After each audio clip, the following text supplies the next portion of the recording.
안녕하세요. 저는 34살에 직장을 다니고 있고요. 결혼을 앞두고 있던 예비 신부입니다. 몇 달이나 지난 이야기지만 생각할수록 잊히지 않는 일이 있기에 이렇게 글로 쓰게 되었어요. 예비 신랑과 저는 사내 커플이었습니다. 타 부서에서 일하고 있어 자주 마주치지는 못했지만 연애가 시작되고 그 남자는 제게 더욱 적극적으로 변하더라고요. 좁은 회사에서도 마음만 먹으면 만날 기회는 얼마든지 만들 수 있다는 걸 입증했습니다. 저도 그 정성에 조금 감동했던 것도 제일 컸고요. 예비 신랑은 제약회사의 영업직으로 있다 보니 직업 특성이라는 게 존재했습니다. 사회성도 남들보다 뛰어나고 활달하고 더군다나 팀 리더였죠. 그래서 평소에 그 사람의 위상이 굉장히 높게 보였던 것도 있었어요. 아랫사람을 굉장히 잘 다루기도 했습니다. 저는 몇 달을 걸친 연애 끝에 회사에서 리더십 있는 그의 모습을 보며 이 남자라면 결혼을 해서도 가정을 잘 꾸리고 안정적으로 잘 살 수 있겠다는 생각이 들었습니다. 저희는 둘 다 혼기가 꽉 찬 나이이다 보니까 서로 결혼이라는 숙제가 암묵적으로 깔려있는 상황이었죠. 그래서 예비 신랑과 우연히 저녁에 술을 한잔 하다가 결혼 이야기가 나오고 마침내 저희는 서로 부모님께 인사부터 하자는 의논에 서로가 의견이 맞았습니다. 어설프지만 술 기운에 프로포즈를 받게 되었어요. 그리고 마침내 우리 집에 인사를 가는 날이 다가오게 됩니다. 당일 아침에 평소 아끼던 차를 끌고 제가 사는 원룸 앞으로 온 예비 신랑은 멋지게 차려입고 나타났고 저 역시 평소보다 조금 더 여성스럽게 신경 써서 단장을 했어요. 그리고 부모님을 뵈러 갈 준비를 서둘렀어요. 제가 준비를 끝마치길 기다리는 사이 예비 신랑은 목적지인 우리 집 주소를 휴대전화기 내비게이션에 입력해 보더니 "우와, 엄청 시골이네." 라며 중얼거리길래 저도 모르게 뒤를 돌아 예비 신랑을 보며 물었습니다. "어? 뭐라고?" 중얼거린 말이 결국 저에게 들렸기에 지나칠 수 없었는데 예비 신랑은 심드렁한 목소리로 또박또박 말하더군요. "아니, 주소가 끝까지 길을 찾지도 못해. 얼마나 시골에 사는 거야, 자기?" 라고 말하길래 저는 마저 립스틱을 바르며 대충 시골 동네에 대한 설명을 했죠. 그 전에 종종 말해둘 걸 살짝 후회도 들었습니다. "아, 내가 살던 읍내 옆에 신도시는 다 검색되던데 우리 시골 동네는 점점 인구수도 줄고 그래서 그런 건가?" 제 말에는 대꾸가 없던 예비 신랑이 지도를 보다가 결국 인상을 쓰며 저한테 다시 묻습니다. "여기 혹시 도로도 비포장 도로야?" 예전 도로가 업데이트가 되었는지 제가 아는 선에서는 그곳은 이미 도로가 잘 깔려 있는 곳이라 아는 대로만 대꾸했습니다. "어, 곳곳은 아직. 근데 마을 입구는 길이 잘 깔려 있어서 걱정 마." 예비 신랑은 평소 차를 끌고 회사에 가지 않아요. 왜냐면 평소 지하철을 애용하는 게 자기 사정에 맞았던 건 아닐까. 지금 생각해보니 그렇네요. 기름값도 그렇고 제약회사 영업직이다 보니 평소 술자리도 많고 대리운전을 맡길 일이 많았습니다. 그런데 이 남자 차를 아주 끔찍하게 아끼거든요. 제가 준비를 마치면서 이런저런 생각에 예비 신랑에게 먼저 제안했어요. "어차피 오늘 당일치기로 가는 건데 자기도 운전하느라 피곤하지 않을까? 우리 버스 타고 갈래?" 라고 하니 솔깃했는지 저를 보더니 "뭐 버스?" 저 역시 버스를 타고 시골로 내려가는 걸 좋아해서 오히려 설득을 하기에 이르렀습니다. "어, 고속버스 타고 내려가면 은근 경치도 볼만하거든. 그럼 그럴까?" 예비 신랑은 흔쾌히 제안에 동의하더군요. 예비 신랑 차에서 데이트를 하다 보니 조금 지겨운 느낌도 있었습니다. 저희는 그렇게 버스를 타고 2시간을 달려 지방 소도시에 도착했어요. 목적지가 시골이다 보니 예비 신랑은 제 어릴 적 시골에서 자란 이야기를 들으며 꽤 재밌어하는 반응이었습니다.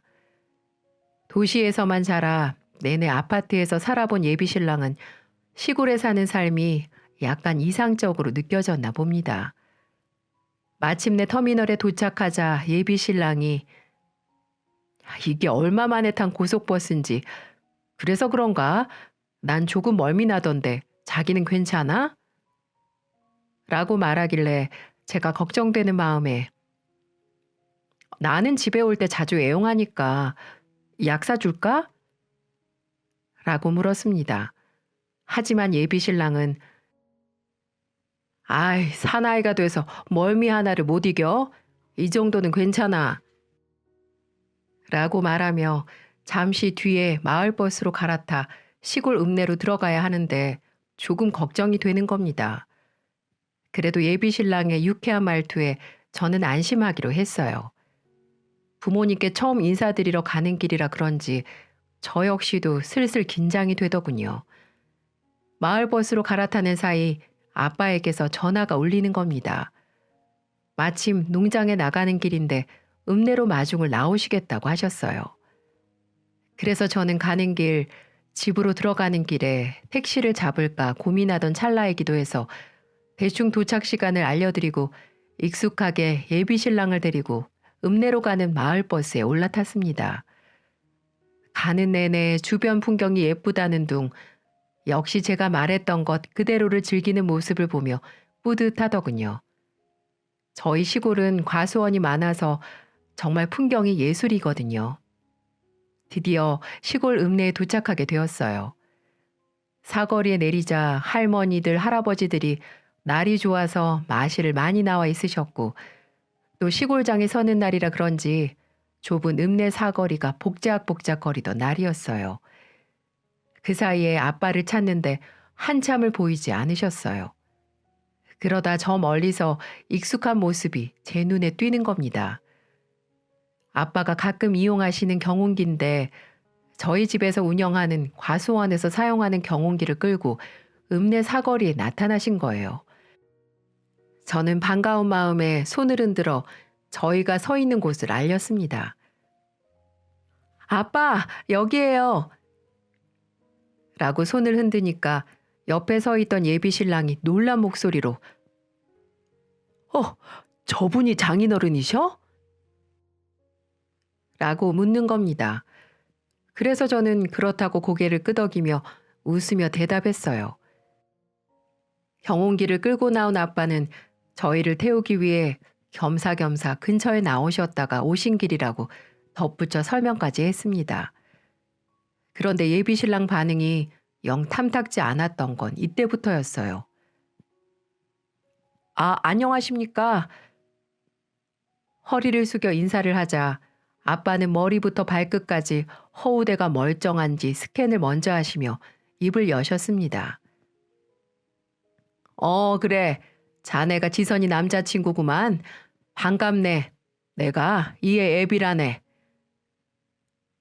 아빠가 악수를 청하자 예비 신랑이 아빠의 손을 덥석 잡고 허리를 깊게 숙이며 대답했습니다. 이렇게 갑자기 찾아뵙게 되었습니다. 그러자 아버지는 마주 잡은 손을 흔들며 근처에 왔다가 마침 시간이 맞아서 두 사람 내가 데리러 왔네. 뒤에 타게나. 라고 말씀하셨죠. 갑자기 경운기 뒤에 타라는 아빠의 말에 놀란 나머지 네? 여기에요? 라고 말하며 예비 신랑은 아빠의 말에 깜짝 놀라 손사래를 치는 겁니다. 여기서 집까지 가려면 꽤 시간이 걸려 아빠가 항상 차로 저를 데리러 나왔는데 아마도 경운기가 낯설었는지 머뭇거리는 모습이었습니다. 그러고 보니 아빠 행색도 첫 만남에 보이기엔 딱히 좋은 모습은 아니었던 것 같네요. 농장에 들렀다 오시는 바람에 무릎까지 올라간 긴 장화는 흙투성이었고 작업복으로 항상 애용하시는 옷이 유독 그날따라 지저분했습니다. 저는 결국 계속 버티며 올라타지 않고 저를 보는 예비 신랑을 설득시켰어요. 자기야, 여기서 가려면 어차피 걸어서는 힘들거든. 미안한데 이거 타고 그냥 가자. 어? 조심스럽게 권유하자 아빠의 노골적인 시선이 부담스러웠는지 기어 들어가는 목소리로 아, 그래. 어쩔 수 없지 뭐. 예비 신랑은 말문이 막힌 표정으로 결국 경운기 뒤에 올라타고야 말았어요. 저 역시 그의 옆에 같이 앉아 아빠가 운전하시는 경운기를 타고 시골집으로 향했습니다. 지금에 와서야 생각해보니 시골에서야 흔히 볼 수 있는 풍경이지만 도시 사람에게는 조금 낯설 수도 있었겠구나 싶네요. 저희는 엉덩이가 얼얼해지는 동안 한참 농번기철을 앞두고 비료를 뿌려대서 꾸리꾸리한 냄새의 논밭을 지나 집으로 무사히 도착했습니다. 저희 집은 위치도 위치이지만 동네 입구 어귀에서 차가 들어오면 한눈에 보일 정도로 시야가 정말 끝내주는 지형이에요. 아니나 다를까 엄마는 아빠가 몰고 오는 경운기를 보며 마당문을 활짝 열어두셨습니다.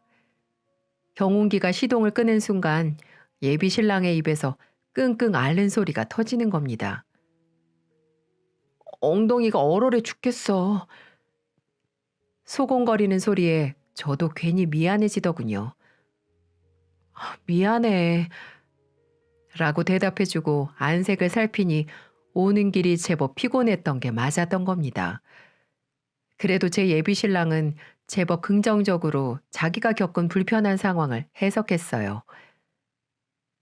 아니야, 오는 길 꽤 멀더라. 안 그럼 우리 한참 걸었어야 했네. 그냥 내 차 끌고 올 걸 그랬나?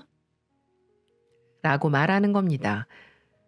그 사이 다가오는 엄마가 예비 신랑을 향해 두 팔을 벌리고 반갑게 맞이하셨고 아버지는 평소처럼 일을 마무리하셔야 한다며 다시 경운기를 끌고 과수원으로 향해야 한다고 했습니다. 엄마는 예비 신랑을 데리고 집으로 들어가셨고 아빠는 그런 뒷모습을 보며 제게 말을 했습니다. 지선아, 아빠 과수원에 경운기 놓고 거기서 차로 바꿔 타고 올게. 라고 말하는 아빠가 왠지 고생스러워 보여 가지 말라고 붙잡게 되는 거예요. 그럴 필요 없으시잖아요. 라고 하자 농장에서 일하는 사람들이 불편해. 혹시나 필요하면 또 금방 가져다 줘야 하고. 이렇게 말씀하시더군요. 그래서 저는 어쩔 수 없이 아빠를 보내드렸습니다. 네, 알겠어요. 아빠, 조심히 다녀오세요. 그런 아빠를 다시 배웅하고 저는 집으로 들어가 예비 신랑을 찾았어요. 엄마가 거실에 예비 신랑과 앉아 인사를 받고 계셨습니다. 이내 집으로 혼자 들어온 저를 보던 예비 신랑이 장인어르신은? 이라고 묻길래 아빠가 과수원에 다시 들렀다 오신다는 걸 설명했어요. 아, 과수원에 다시 갔다가 바로 오신대. 라고 말입니다.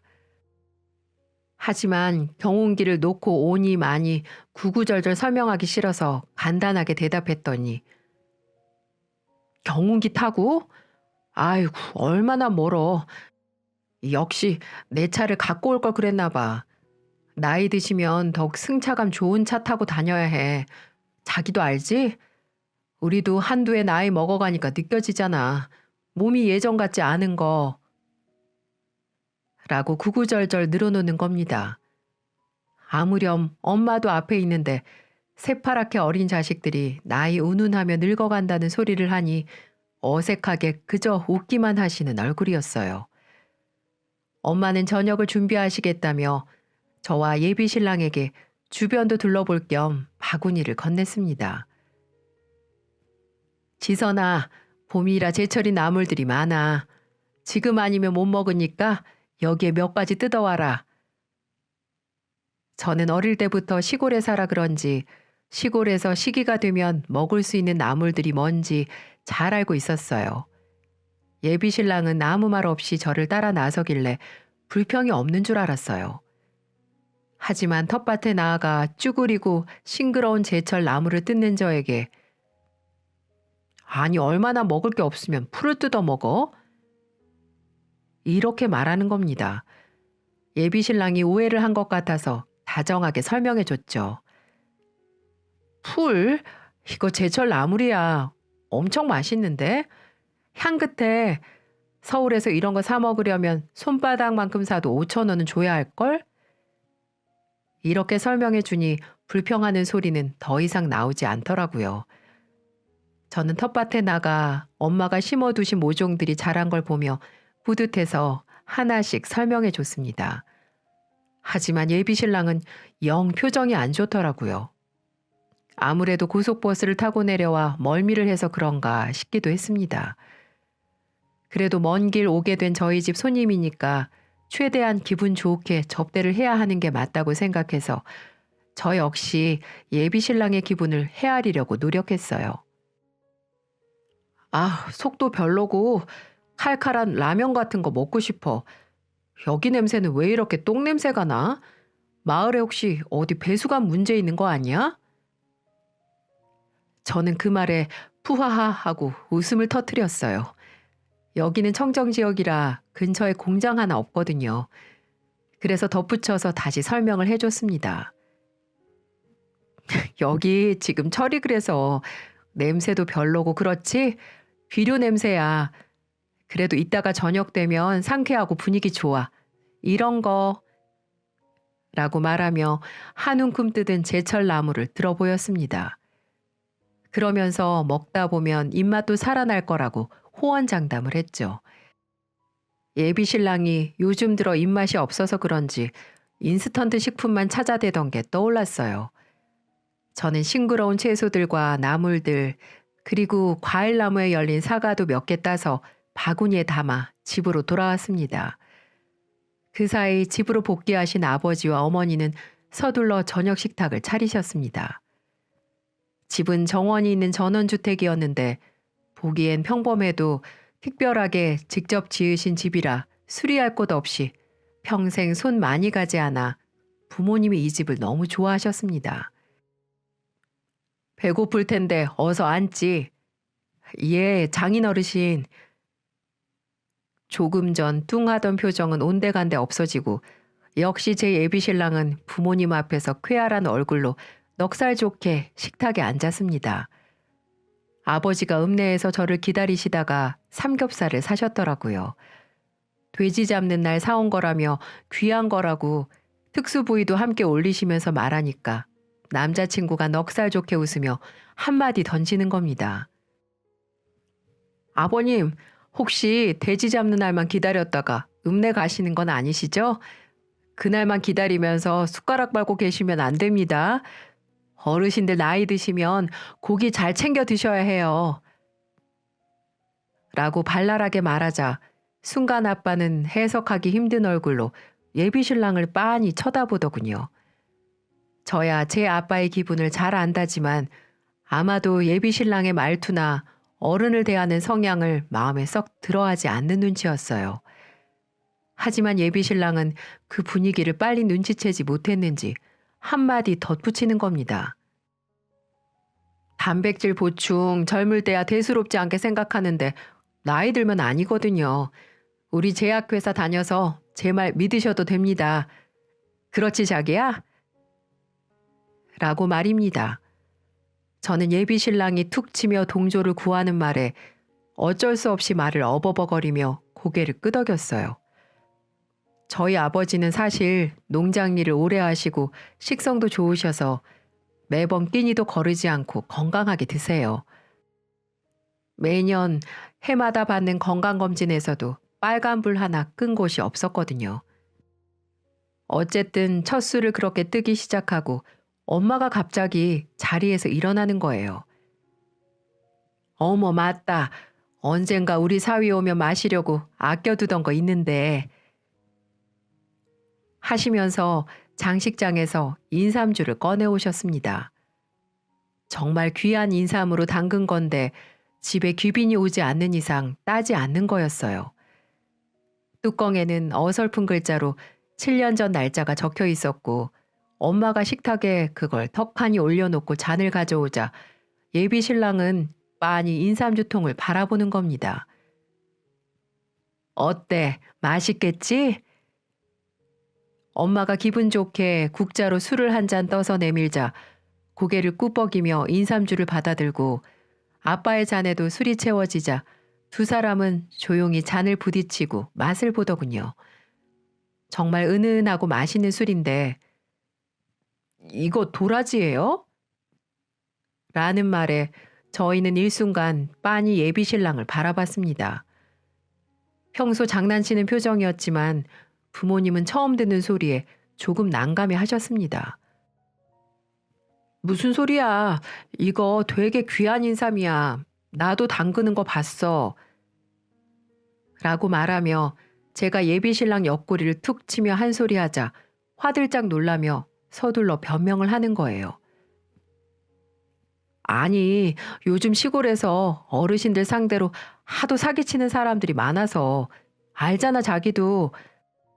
제약회사 이름 아무거나 달고 와서 용 발톱이니 도라지를 산삼으로 둔갑시켜서 막 팔고. 변명치고는 오히려 더욱 분위기를 악화시키는 말만 하길래 저는 서둘러 자리에서 일어나 예비 신랑의 잔과 아빠의 잔에 한 잔씩 더 따라드렸습니다. 귀한 거라며 제가 조금 생색을 오버해서 냈더니 예비 신랑이 한다는 소리가 글쎄. 저는 사실 입이 싸구려라 그런지 아무래도 공산품이 입맛에 맞는 것 같습니다. 저는 소주파예요. 귀한 술이니까 더 안 줘도 된다는 말을 왜 이렇게 하는 걸까요? 저야 알아듣지만 처음 뵙는 어른들이 이해할 리가 있겠습니까? 갑자기 아빠가 술잔을 머금으시다 말고 내려놓으시고선 입맛에 안 맞으면 안 마셔도 된다네. 그리고 그거 소주로 담근 거야 이 사람아. 라고 핀잔을 던지자 그제야 눈치를 챈 예비 신랑이 어버버하며 중얼거렸습니다. 그렇구나. 예비 신랑은 아빠의 톡 쏘는 한마디에 갑자기 당황한 듯 보였습니다. 순간 싸해진 분위기도 그렇고 저는 이런 식으로 첫 만남을 마무리하고 싶지 않은 마음에 서둘러 냉장고를 열어 소주를 가져왔어요. 에이 아빠 그래요. 어차피 이렇게 귀한 거 2잔 이상 먹는 건 민폐지. 이제 이거로 드세요. 엄마 삼겹살에 더 올릴 미나리 없어요? 엄마도 역시 분위기가 어색해지는 것에 동의하지 않으시는지 서둘러 대답하시며 일어나셨어요. 아빠도 조금 전 톡 쏴붙인 말이 마음에 쓰였는지 연거푸 예비 신랑의 잔에 술을 채우셨습니다. 그리고 불안한 예감은 역시나 빗나가지 않더라고요. 예비 신랑의 혀가 슬슬 꼬이기 시작했거든요. 아빠는 아까 인삼주 한번 맛보신 이후로 술을 입에 대지 않으셨어요. 왠지 술맛이 떨어지신 것 같기도 해 보였고 그래도 저는 그때까지만 해도 예비 신랑을 아빠에게 잘 보이고 싶은 마음에 대화에 한참 끼어들었고 호응하는 데 열중했습니다. 근데 아버님, 삼겹살이 한창 익어 자신의 그릇에 쌓여가는 걸 빤히 보던 예비 신랑이 갑자기 뜬금없는 소리를 하는 겁니다. 말하세. 혹시 여기 읍내는 소 잡는 날은 없습니까? 아빠는 예비 신랑의 접시에 고기를 올려주다 말고 황당한 얼굴로 올려다 보시더군요. 저 역시 취한 이 남자의 눈빛이 불안해 그저 숨죽인 채 바라만 봤습니다. 아니, 마음이 슬퍼서 그래요. 슬퍼서. 어떻게 돼지 잡는 날만 기다렸다가 사드십니까? 제가 앞으로 소고기 사드릴 테니까 소고기 드시죠. 소고기. 라고 혀가 잔뜩 꼬인 목소리로 목청을 높이는 겁니다. 그러자 아빠는 자네 소고기 좋아하나? 라며 되물으셨습니다. 하지만 점점 자신의 부서 아래 직원들 대하는 술자리와 비슷한 분위기처럼 대화가 이어지는 게 느껴졌습니다.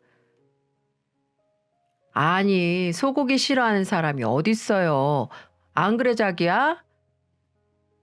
라고 저를 보며 물었지만 저 역시 첫 만남에 이런 모습이 무척 당황스러운 것도 사실이었어요. 그래서 자기야, 그만해. 많이 취했다. 라고 말하며 불안한 얼굴로 예비 신랑의 팔을 잡아 끌며 제지했어요. 그러더니 갑자기 제 어깨를 부모님 있는 자리에서 자신의 품으로 끌어안는 겁니다. 순간 너무 얼굴이 화끈거려서 빠져나오려고 애를 썼는데 예비 신랑 덩치도 그렇고 힘도 좋아 뿌리치는데 힘들더군요. 아버님, 저희 데이트할 때 스테이크 많이 먹습니다. 라고 떵떵거리며 소리치는 예비 신랑이었어요. 아빠는 내내 예비 신랑의 풀린 눈과 얼굴을 빤히 쳐다보시더니 결국 한 말씀을 하시더라고요. 사람이 고기 많이 먹고 살면 못 쓰네. 단백질? 그거 중요하지. 근데 이거 라고 하시며 예비 신랑의 술잔을 툭툭 치며 훈계하듯 말씀하셨어요. 이거랑 같이 먹으면 독이야, 독. 자네랑 나랑 병원 가서 건강검진 한번 해볼까? 누가 더 건강한지. 예비 신랑은 한 방 먹은 듯 어색하게 뒷목을 만지작거리며 입을 꾹 다물더라고요. 아무래도 평소 회사에서 하듯 하는 버릇이 이곳에서도 나오면 안 되는 건데 어른들을 대하는 일이 너무 없어서 그런지 조금은 다른 모습에 저도 잠시 실망스러웠어요. 고기를 다 먹고 난 뒤 엄마는 시원한 후식을 만들겠다며 김치를 말아서 국수를 내오셨어요. 감사하다고 말하지 못할 망정 예비 신랑은 뭔가 승부욕이 발동했는지 결국 또 아빠를 발끈하게 만드는 말을 내뱉더군요. 아이, 우리 장모님 평생 손에 물 묻히셔서 이렇게 주름이 가득하신 거예요? 라며 저희 엄마 손을 덥석 잡는 겁니다. 아무리 그래도 예비 장모지만 저희가 결혼할 사이가 아니라면 이건 중년의 여성의 손을 덥석 잡는 거나 마찬가지 아닐까요? 그리고 장모 손을 이렇게 첫 만남에 잡는 사람도 흔하지 않잖아요. 잠깐 찰나에 스친 상황이라 아빠도 저도 뭐라 말할 수 있는 타이밍을 놓쳐버렸어요. 하지만 여기서 끝이 아니었습니다. 어머님, 이런 국수 직접 하고 그러지 마세요. 손에 물 묻히지 마시라고요. 제가 서울에서 김치국수 밀키트 보내드릴게요. 요즘 도시 사람들은 그냥 뜯어서 삶기만 하면 다 되는 그런 거 먹어요. 앞불싸. 정말 튀어나오는 말마다 이건 의도나 뉘앙스, 예비 신랑이 우리 집을 어떻게 생각하는지 알 것 같기도 했습니다. 머릿속에 누군가 망치로 딱 때리듯 이제 확신이 들더라고요. 복잡한 머릿속이 혼란스러워 아무 말도 못하고 있던 와중에 아빠가 불쑥 됐네. 그런 공산품 우리는 별로 안 좋아하네. 라고 말씀하셨습니다. 그러자 예비 신랑은 자신의 말에 거절한 아빠에게 언짢았는지 왜요? 편하기만 한데. 아버님 경운기는 안 불편하세요? 제가 바꿔드릴까요? 갑자기 딴지를 거는 겁니다. 그게 무슨 소린가? 아빠가 경운기 소리에 마침 너 잘 걸려들었다는 듯 예비 신랑을 노려보며 다시 물었어요. 내 경운기가 어디가 어때서? 라고 근엄한 목소리로 묻자 아닙니다. 너무 잘 어울리십니다. 라며 취해서는 낄낄거렸어요.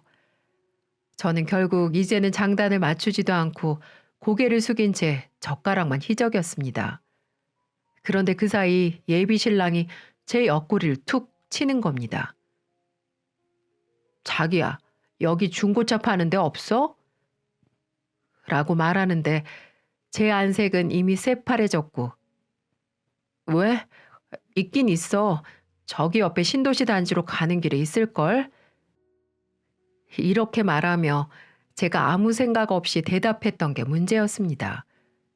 갑자기 아빠에게 고개를 획 돌리던 예비신랑이 아버님, 제가 티코 한 대 뽑아드릴까요? 저 그만한 능력은 됩니다. 지금 바로 가시죠. 예? 라고 하는 겁니다. 저희 셋은 정말 넋이 나간 채로 예비신랑을 빤히 바라봤습니다. 예비신랑이 술에 취해 주절거리는 것도 그저 어색하게 웃으며 바라보시던 엄마도 더 이상은 웃지 않으시는 겁니다. 아빠는 자리에서 일어나 헛기침을 하며 그 말을 무시한 채 밖으로 나가버리셨고 예비신랑도 그 모습에 어색해진 분위기를 그제야 읽었는지 마른 세수를 하며 술 취한 눈을 내내 껌뻑거렸어요. 엄마는 굳은 얼굴로 조용히 일어나 접시를 치우고 식탁을 마무리하기 위해 슬슬 정리를 하셨어요. 저는 그 순간 예비신랑 팔을 잡아 끌고 집 밖으로 나왔습니다. 상황이 쎄한 걸 눈치는 챈 건지 예비신랑이 밖으로 나오자 먼저 입을 열더군요. 아유, 자기야, 나 많이 취했지? 라고 하는데 한숨만 툭 튀어나왔습니다. 그래서 저도 참다 하는 수 없이 한 소리 뱉게 이르렀죠. 왜 그래? 여기 회사 사람들 술자리 아니잖아. 어른들이랑 우리가 유머 세대가 같아? 하며 기분이 나빠 더 이상은 받아치기 힘들어 느껴지는 그대로 말을 했어요. 그러자 예비신랑은 자신이 무엇을 실수했는지 끝까지 인정하는 자세가 아니라 에? 유머? 자기야, 나 아까 그거 진심이야. 진짜 티코 한 대 사드리고 올라가려고 했는데? 라고 말하는데 저는 결국 예비신랑에게 기함하고야 말았습니다. 할 말이 없어 넋이 나간 얼굴로 예비신랑을 빤히 바라보는데 갑자기 똥냄새가 안 나고 이제는 진한 풀냄새가 좋다며 말을 늘어놓는 겁니다. 밖에 나와 시원한 공기를 들이마시자 술이 좀 깬 건지 예비신랑의 발음이 확실히 좋아진 게 느껴졌어요. 저는 이 순간 정말 많은 생각이 교차했습니다. 제가 여태껏 회사에서 보아왔던 이미지는 온데간데 없고 실망스럽기만 한 이 남자와 이대로 결혼해도 될까? 이런 고민이 속에서 들어차는데 갑자기 기분까지 우울해졌어요. 하지만 사람이 어떻게 완벽할 수 있을까? 첫 술에 배부를 순 없지 하며 기분을 전환시키려고 노력했습니다. 그 사이 아빠가 저희를 찾으러 밖으로 나오셨고 예비신랑을 향해 걸어오시는데 마침 어디를 갈 채비를 하신 모습인 거예요. 아빠, 어디 가세요? 아빠는 저를 지나쳐 예비신랑을 부르셨습니다. 자네, 나 좀 보세. 제 표정 역시 내내 좋지 않은 걸 알아챈 예비신랑이 아빠의 부름에 성큼 다가갔어요. 예, 아버님. 그런데 아빠가 묻는 질문이 조금 의아했어요. 자네, 소 좋아한다고? 라고 말하는 겁니다. 조금 전 저희는 분명 식사를 많이 했고 평소보다 과식을 했다고 해도 이상하지 않을 만큼 먹었거든요. 예, 그런데 지금은 배가 부른데? 라고 대답하자 아빠가 갑자기 뜬금없이 오늘 마침 읍내에 소를 잡기도 하는 날이라네. 꽃등심 사줄 테니까 따라서게. 라고 하시는 겁니다. 아빠에게 저는 또다시 멍한 얼굴로 이 사태를 이해하려고 노력했습니다. 역시나 예비신랑도 배 터지게 먹고 나서 웬 갑자기 꽃등심이냐는 얼굴에 아닙니다. 아까 드린 말은 그냥 이렇게 대답하더군요. 하지만 아빠는 물러서지 않고 아니네. 내가 손님 대접이 너무 푸대접이었지? 잠시 기다리세. 네, 차고에서 차를 끌고 나올 테니. 이렇게 말씀하시더군요. 아빠는 마침 손에 들고 있던 차키를 들고 차고지로 가셨고 그 순간 저는 잊고 있던 사실이 떠올랐어요. 저희 집에 차가 없는 게 아니었는데 예비 신랑도 역시나 어리둥절한 얼굴로 저를 보며 차가 없는 게 아니었어? 라며 물었고 저는 있지 그럼. 어떻게 이 넓은 땅에서 경운기만 타고 다녀? 라고 대답하며 한숨을 푹 내쉬었습니다. 어디서부터 예비 신랑에게 말해야 할지 난감하기만 하더군요. 그런데 더 가관인 건 근데 왜 말 안 했어? 라며 저에게 따지듯이 묻는 겁니다. 갑자기 스트레스가 확 몰려와서 저도 모르게 짜증스럽게 대답했습니다. 내가 우리 집 무슨 차 끈다고 구구절절 말할 나이는 아니잖아. 이렇게 말하자 예비 신랑은 주춤거리며 그건 그런데 라고 대꾸하더군요.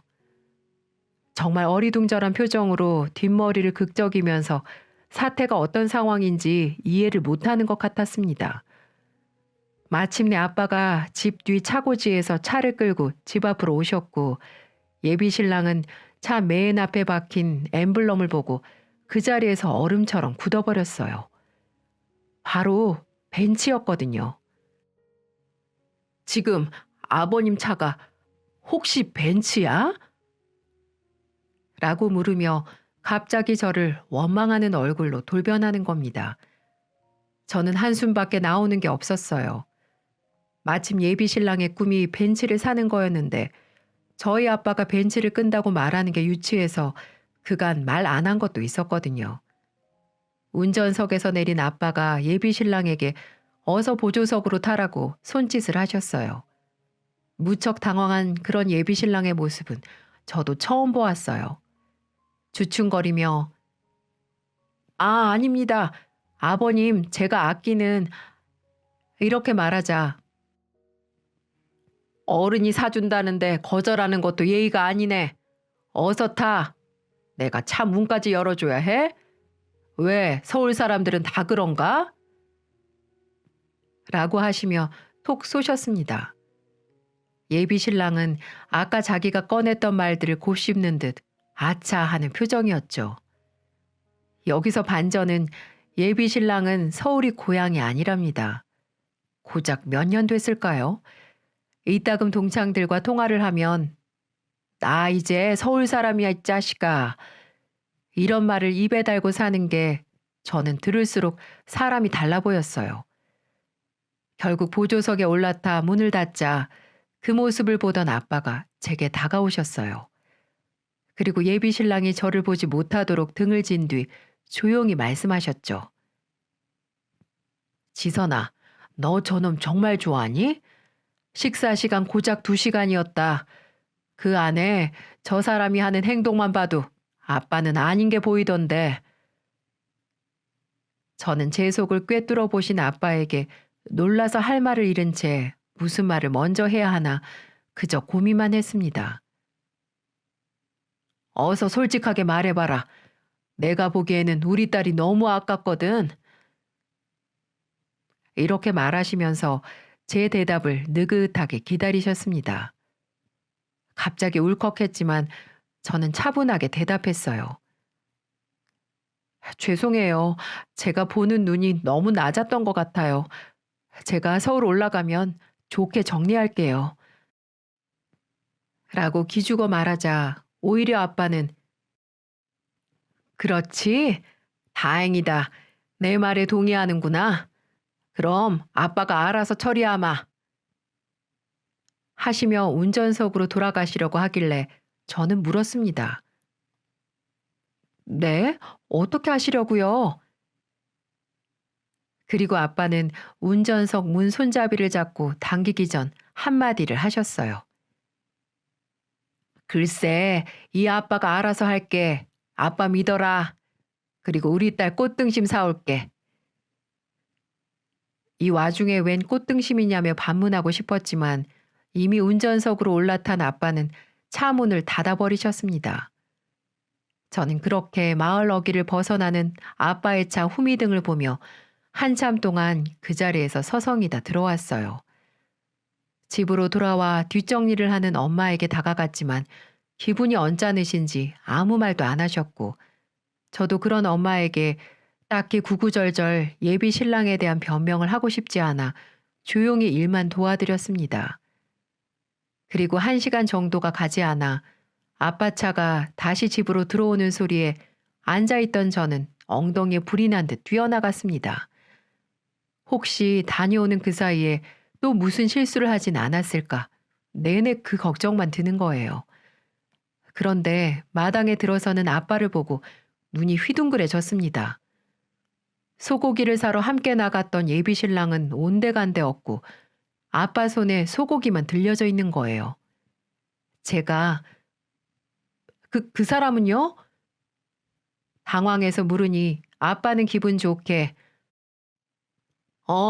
터미널에 내려줬다 라고 말하시며 콧노래까지 부르셨어요.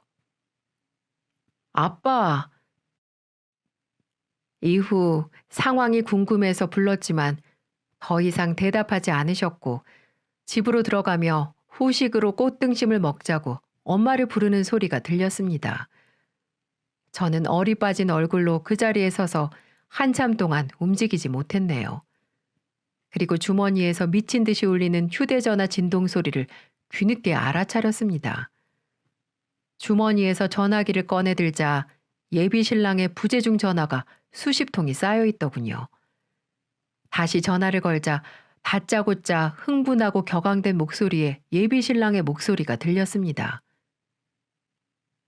야, 어떻게 된 거야? 라고 말하는 예비 신랑의 말에 평소답지 않게 화가 나 보여 저도 말없이 그냥 듣기만 했네요. 아빠가 그냥 혼자 들어오셨어. 나야말로 묻고 싶은데 어떻게 된 거야? 하니까 예비 신랑이 하는 말이 글쎄, 아니 장인어르신이 갑자기 정육점에 들어가셔서 꽃등심이라고 사서 내 손에 쥐어주시고는 뒷좌석에 다른 봉지 두둑하게 던지시더라고. 라고 말하며 거칠게 숨을 몰아쉬는 소리가 들렸습니다. 그래서 저는 조금 차분하게 끝까지 경청했죠. 그런데 갑자기 왔던 방향이 아니라 도착한 게 글쎄 버스 터미널인 거야. 하는 말에 놀라서 저도 물었습니다. 뭐라고? 그럼 지금 진짜로 버스 터미널이야? 라고 하니 예비 신랑이 한숨을 푹 쉬며 이어서 말하는 내용이 더 충격이었습니다. 아버님이 이대로 곧장 올라가서 나보고 혼자 집에서 소고기 먹으래. 한우라면서 이거나 먹고 떨어지래. 꺼지라고. 저는 황당해서 대답도 나오지 않더군요. 결국 예비 신랑은 그대로 버스를 탄 채 서울로 향해야 했습니다. 그리고 한 손에는 아빠가 사준 소고기 1인분을 들고 말이죠. 그리고 저는 그날 저녁 정말 배 터지게 소고기를 먹어야 했어요. 표정 관리 하나 안 됐지만 아빠는 은근 통쾌한 듯 기분이 좋아 보이셨어요. 결국 예비 신랑은 가볍게 굴던 입방정에 소고기를 사러 따라 나갔다가 저를 2번 다시는 보지 못하게 되었습니다.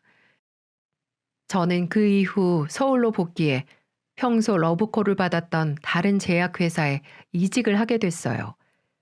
사실 예비 신랑과 같은 회사에 다니는 게 좋아서 그동안 좋은 조건에도 이직을 못하고 있었던 건데 저도 그 사람의 진짜 얼굴을 실제로 보게 되니 갑자기 정도 떨어져 버렸거든요.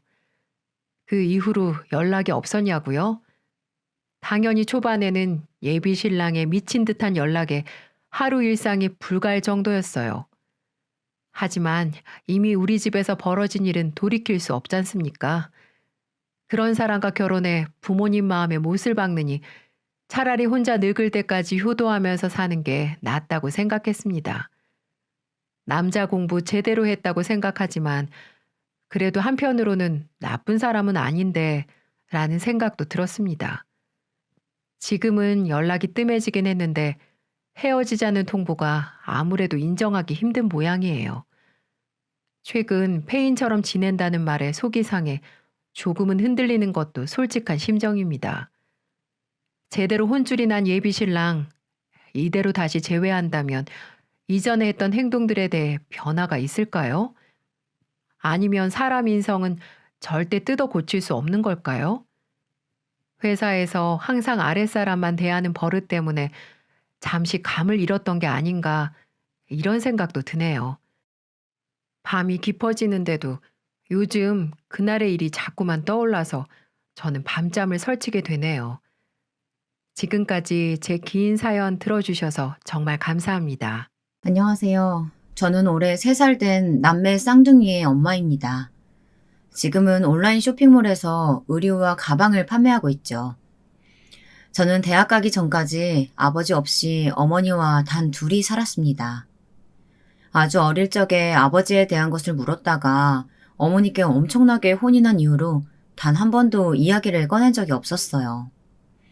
어렴풋이 살아계시기는 하는가 보다 정도로만 생각했죠. 그런 아버지의 존재를 안 것은 대학 입학을 눈앞에 둘 때였어요. 아르바이트를 마치고 집에 왔는데 집 앞에 못 보던 차가 있더라고요. 차에 대해 관심이 전혀 없는 저마저도 비싼 차라는 것을 바로 알 수 있었죠. 집에 들어가니 처음 보는 아저씨와 어머니께서 마주보고 앉아 계셨죠. 그리고 그날 저는 아버지를 처음 만났답니다. 부모님의 러브스토리를 듣는다는 것은 참 미묘한 경험이었어요. 그리고 영화, 드라마에서나 봤을 법한 이야기의 주인공이 부모님일 때는 정말이지 표현할 길이 없더라고요. 돈 많은 집 아들과 사랑에 빠진 여자가 결국 이어지지 못하고 헤어지는 그런 이야기의 반전 엔딩이 바로 저더라고요. 여자가 남자에게 아이를 가진 것을 숨겼다가 우연한 계기로 밝혀지는 그런 스토리 말이에요. 아버지 말로는 전혀 몰랐다는데 진짜 그럴 수 있는지는 모르겠고 왜 이제 와서 알게 되었는지는 더더욱 이해가 되지 않았지만 그래도 저는 처음 만나는 아버지와 나름 평화롭게 인사를 나눌 수 있었답니다. 무슨 감정이라도 있어야 아버지를 원망하고 그리워하고 그랬겠죠. 하지만 제게 있어 아버지라는 존재는 진짜 생각조차 해본 적 없는 사람이라서 정말 아무렇지 않더라고요.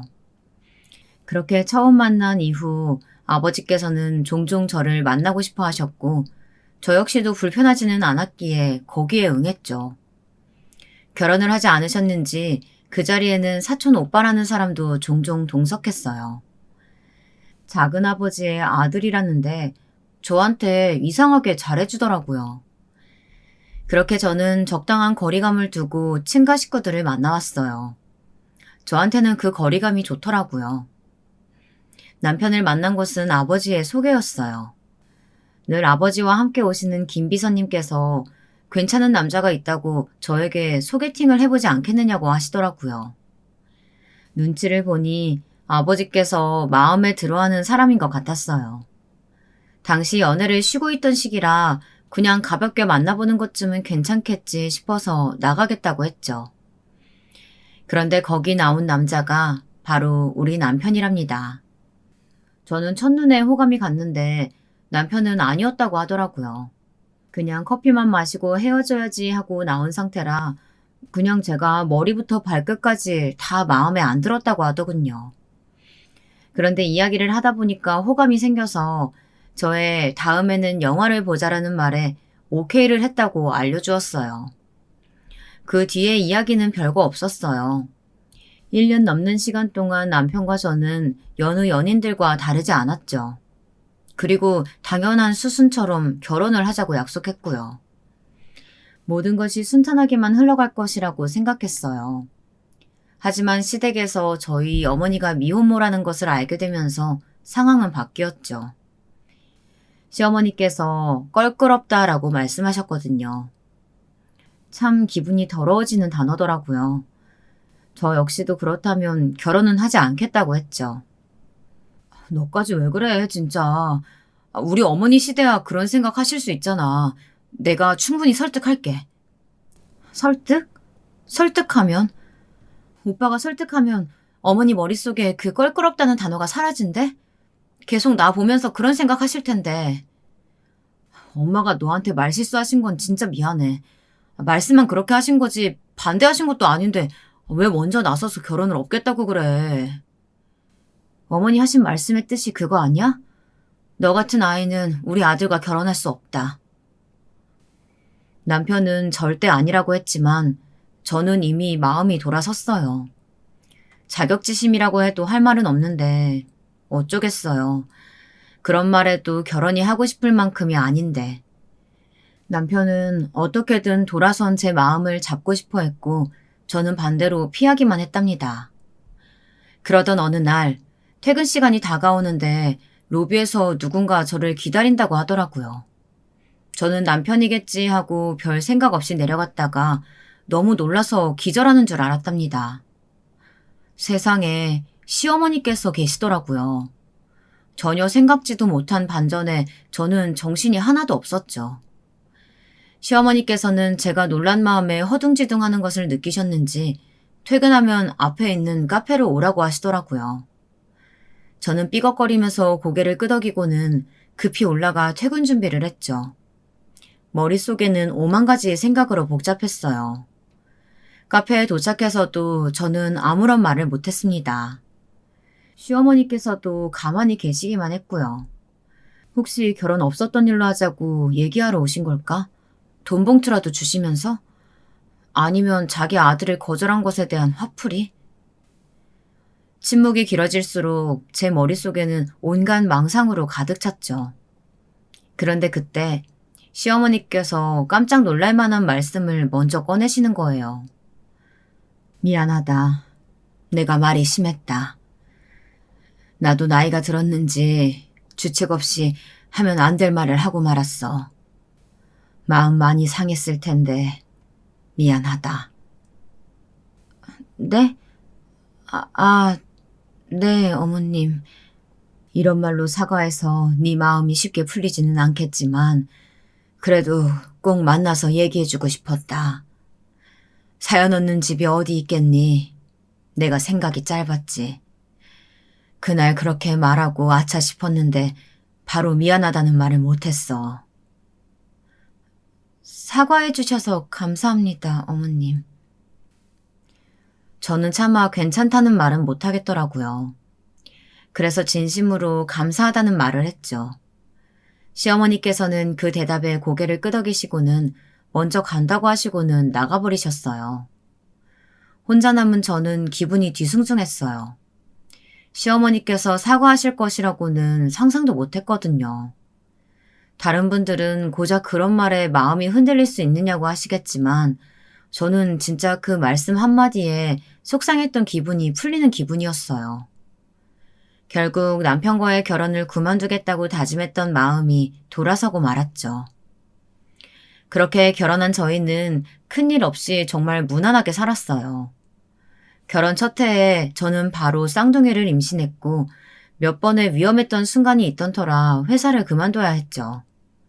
쌍둥이가 태어나면서 육아 전쟁이 시작되었지만 가까이 계시는 시어머니께서 무척이나 많이 도와주셔서 잘 버틸 수 있었답니다. 돌이 지난 뒤로는 온라인 쇼핑몰을 운영하면서 다시 일을 시작했고요. 정말 평화로움 그 자체였어요. 하지만 어디까지나 저의 결혼 생활은 그랬다는 것이죠. 처음 문제가 생긴 것은 남편이 승진하면서 벌어졌어요. 들으시는 분들은 어떨지 모르겠지만 남편들이 집에 와서 회사에서 어떤 일이 있었는지 미주알 고주알 이야기하고 그러진 않으시잖아요. 두리뭉실하게 무슨 일을 하는지 알고는 있지만 자세하게 알기도 쉽지 않고요. 저 역시도 그랬어요. 남편이 마케팅 일을 한다는 것은 알았지만 구체적인 사실까지는 잘 몰랐죠. 그래서 남편이 승진을 했을 때도 그런가 보다 했고요. 그런데 친구랑 자연스럽게 이야기를 하다가 저는 깜짝 놀라고 말았어요. 남편이 이번에 차장 달았다고? 진급이 빠른 거 아니야? 능력자다. 벌써 차장이라니. 이제 너도 신경 쓸 일 많겠다. 너 승진턱은 냈어? 승진턱? 그런 것도 있어? 너 기억 안 나? 우리 팀에 있던 최 대리님 과장으로 승진했다고 팀에 떡 돌렸잖아. 그리고 그 박 부장님? 그분도 아예 간식 도시락이 왔었지. 그때도 뭐하러 이런 거 돌리냐고 하더니만. 친구의 이야기에 의하면 남편이든 아내든 승진을 하면 집에서 내조의 의미로 떡이나 커피, 샌드위치 등을 회사로 보낸다는 것이었어요. 그렇게 하면 직장 생활이 편해질 수 있다고 말이죠. 친구는 더 늦기 전에 회사에 빨리 돌리라고 하더라고요. 그날 저녁 저는 남편에게 승진턱에 대한 이야기를 꺼냈어요. 제 질문에 남편은 당황스러운 얼굴을 하고는 제게 승진턱은 어떻게 알았냐고 물었죠.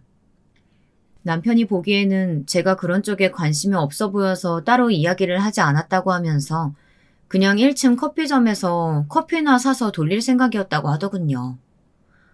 그렇게 해도 되겠어? 얘기 들어보니까 이것저것 엄청 챙기던데. 내가 떡이라도 해서 보낼까? 요즘 그런 도시락 전문으로 해주는 것도 많더라. 떡집 한다는 내 친구 이런 주문 많이 받는 것 같더라고.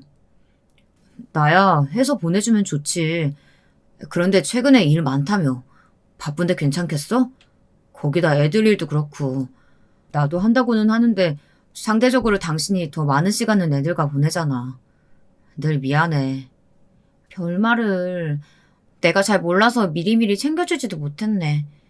우리 남편 간만에 몸에 힘주게 확실하게 준비해서 보내줄게. 그리고 우리 아이들한테 최선을 다하고 있다는 사실 내가 제일 잘 알아. 그러니까 미안하다는 말 하지 마. 남편은 어차피 먹으면 다 똑같은 떡인데 뭘 예쁜 것까지 따지냐고 한바탕 웃었답니다. 저는 떡집을 하는 지인에게 부탁해서 귀여운 떡 도시락과 함께 몸에 좋다는 드링크까지 넣어서 오전에 회사로 보냈어요. 남편이 인증샷이라고 하면서 사진을 보내주는데 친구가 얼마나 힘을 줬는지 먹기 아깝다는 생각이 들 정도였어요.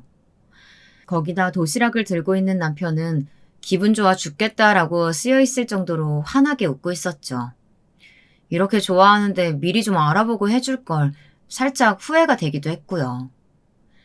그렇게 하루를 기분 좋게 보내고 있는데 오후에 모르는 번호로 전화가 왔어요.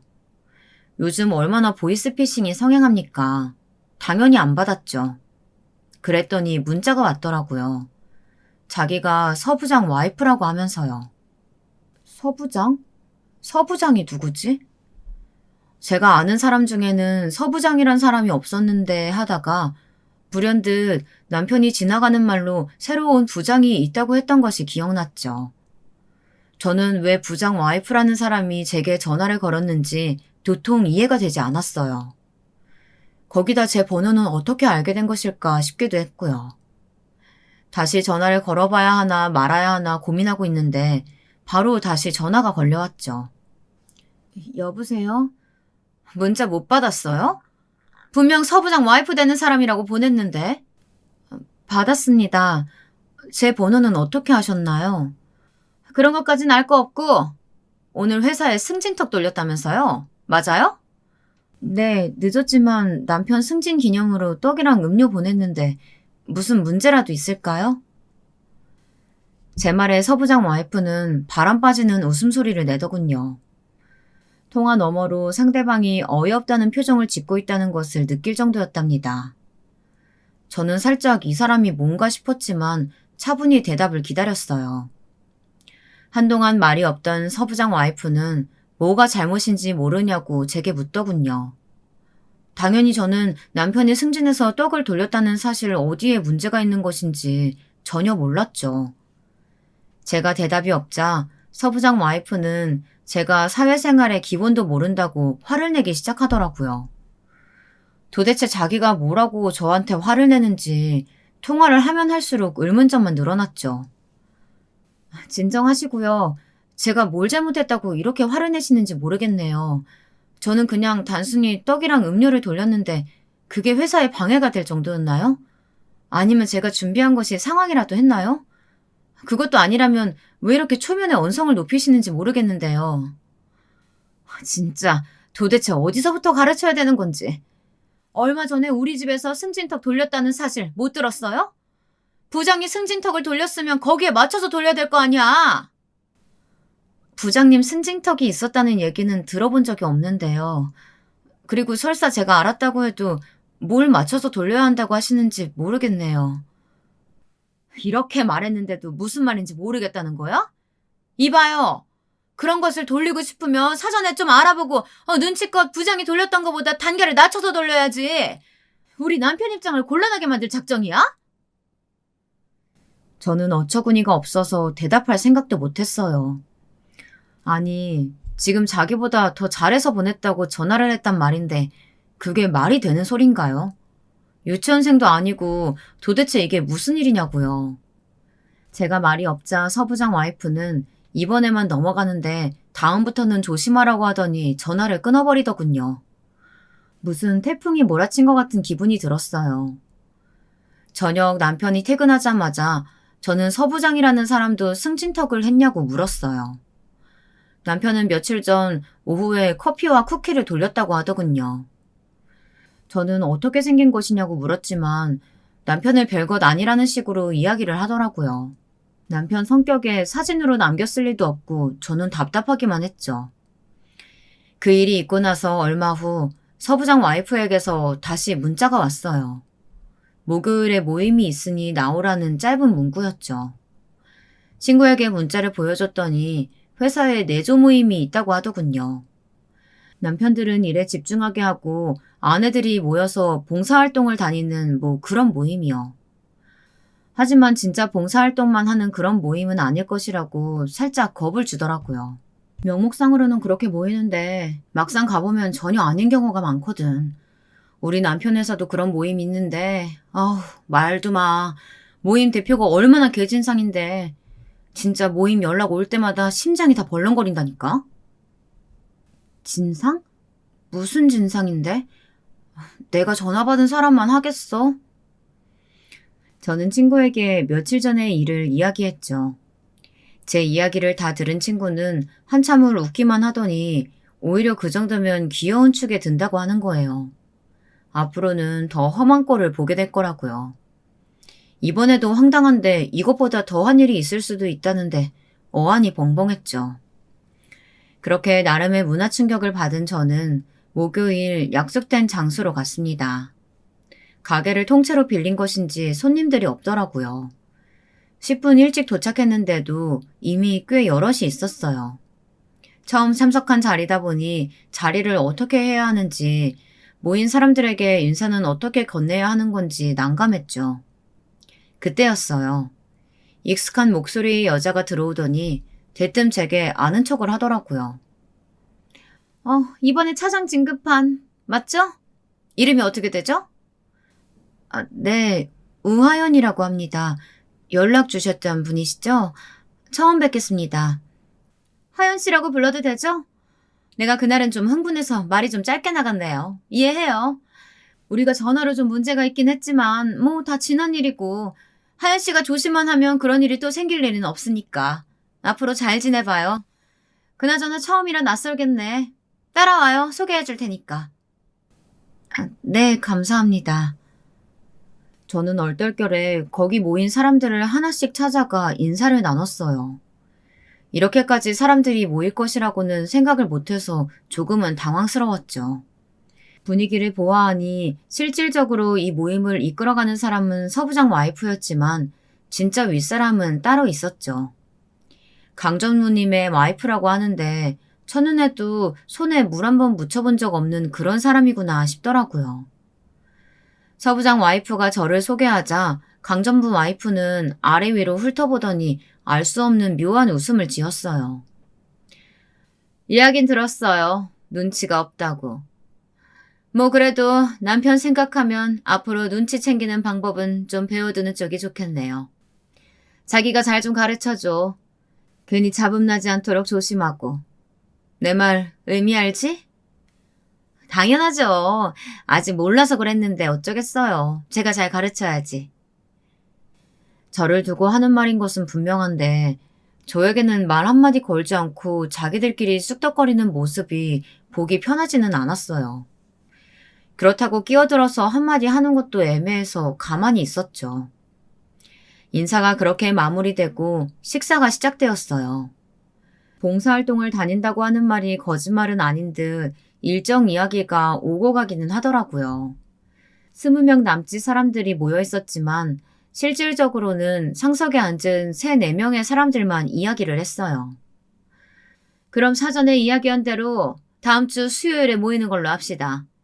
다들 의상 신경 쓰는 거 잊지 마시고요. 사모님, 이번에도 기자가 나오나 봐요? 사모님 덕분에 기업 이미지가 좋아지고 얼마나 좋아요. 그러니까요. 저희까지 좋은 기회 얻어서 봉사활동도 하고요. 제일 상석에 앉은 사람들끼리 하하호호 웃어가며 얼굴에 금칠하기 바쁜 모습을 보고 있으려니 도통 음식이 넘어가질 않았어요. 빨리 이곳을 벗어났으면 좋겠다는 생각, 딱 그것뿐이었죠.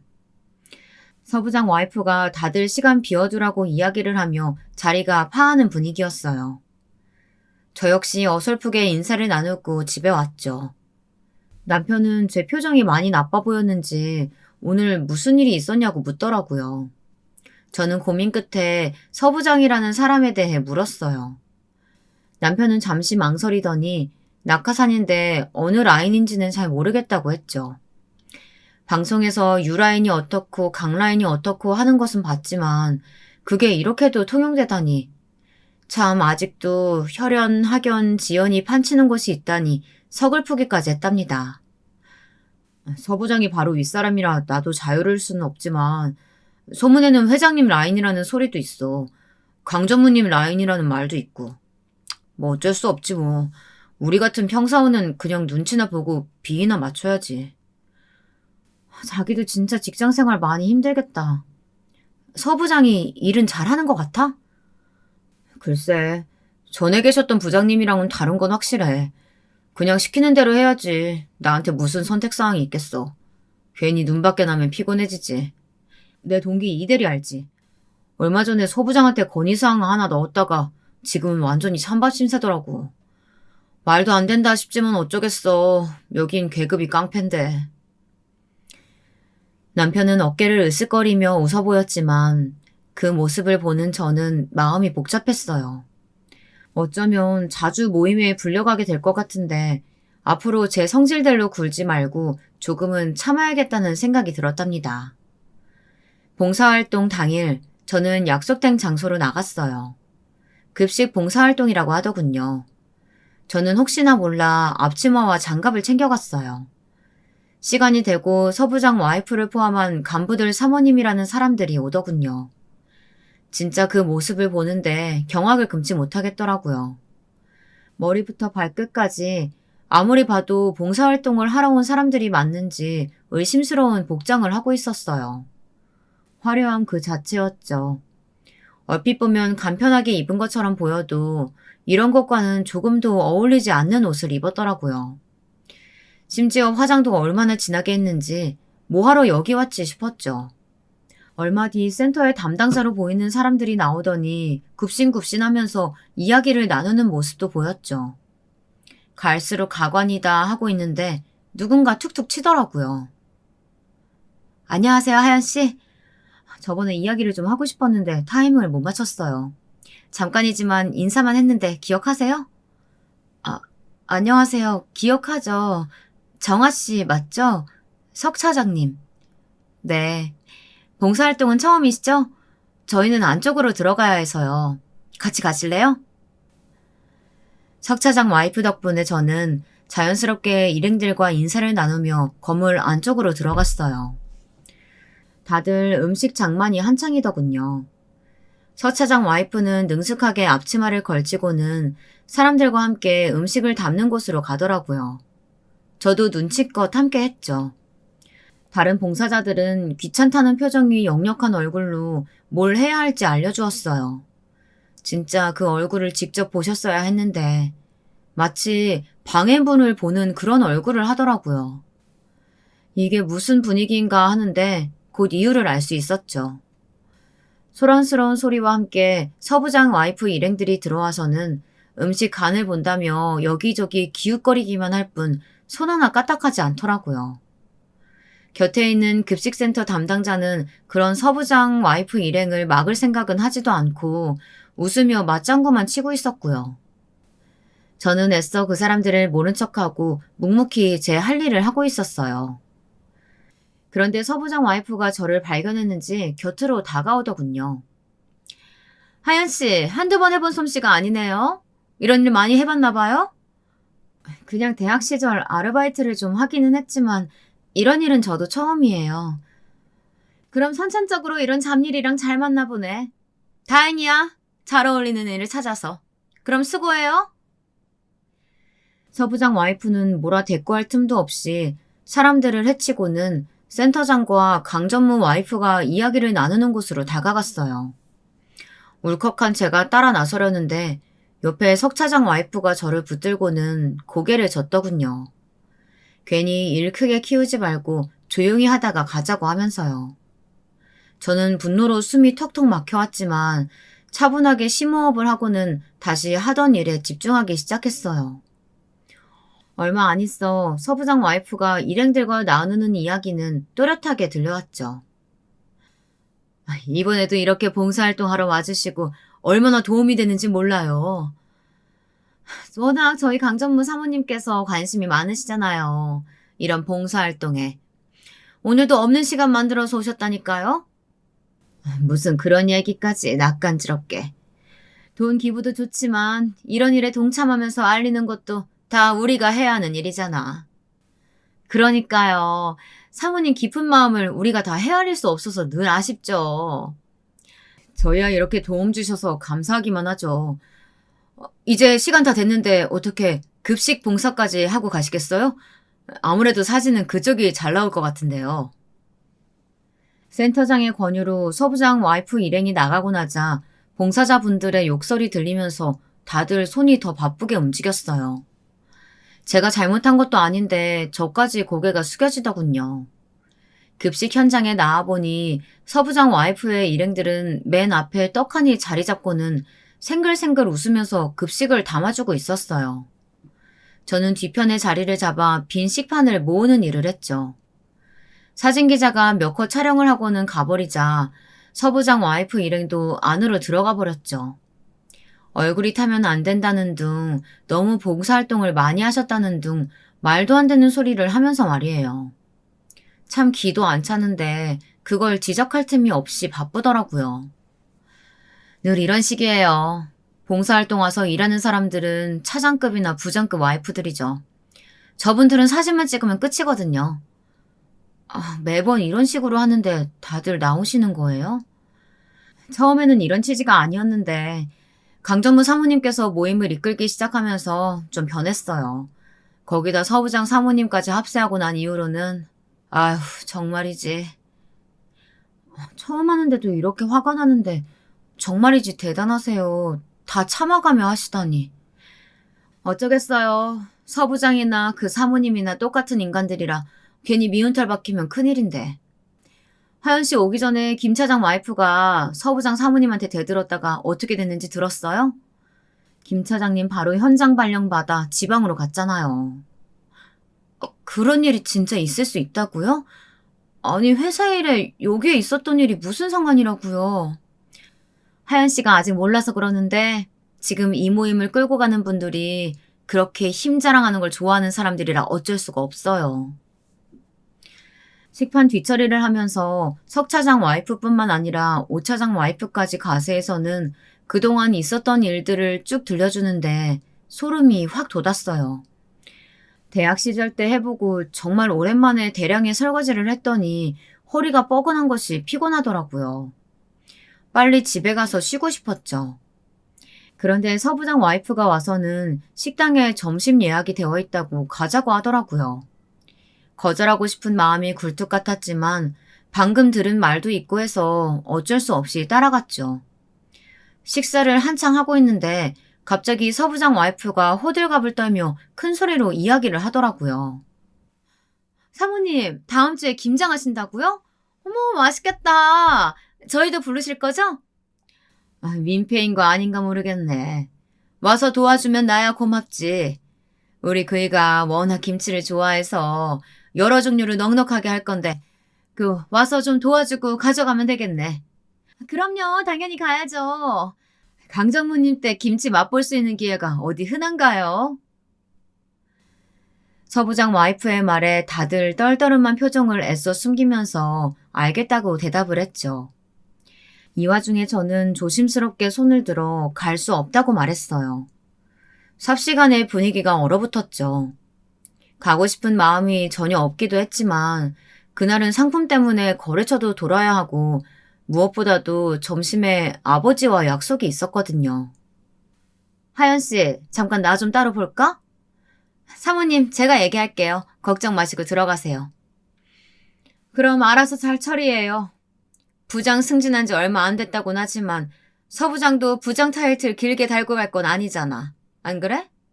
그럼 아랫사람 관리 정도는 제대로 해야지. 서 부장 와이프는 몇 번이나 고개를 조아리며 인사를 하더니 제게 다가와 거칠게 팔을 잡았어요. 순간 너무 아파서 저도 모르게 아 소리가 나왔죠. 하지만 다들 힐끔 보기만 할 뿐 자리를 피하더라고요. 가게에 서 부장 와이프와 저 이렇게 두 사람만 남자 제 팔을 신경질적으로 놓은 서 부장 와이프는 숨을 고르며 냉수를 들이켰죠.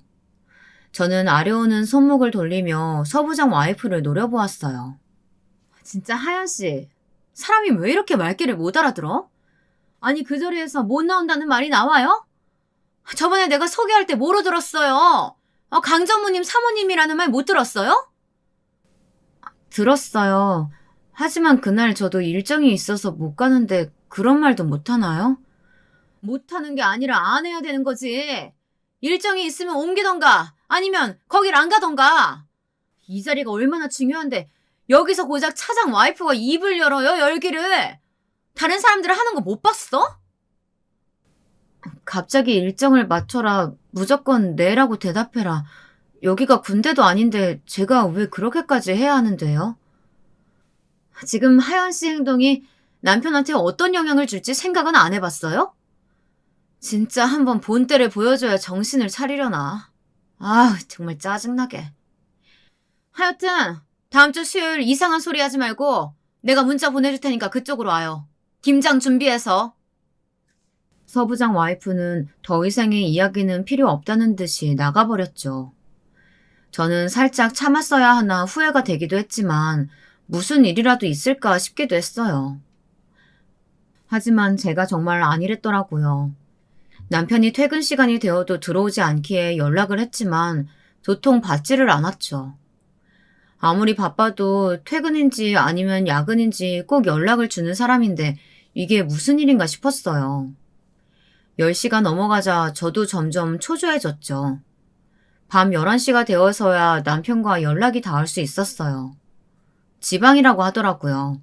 급하게 확인할 문제가 생겨서 지방으로 바로 가야 했었다고 미안하다고 했죠. 저는 심장이 벌렁거렸어요. 서 부장 와이프가 한 말이 자꾸 귓가를 울렸죠. 저는 서 부장 지시냐고 조심스럽게 물었어요. 남편은 대수롭지 않다는 듯 당연한 이야기 아니냐고 하더니 오늘 봉사활동은 잘 다녀왔냐고 물어왔죠.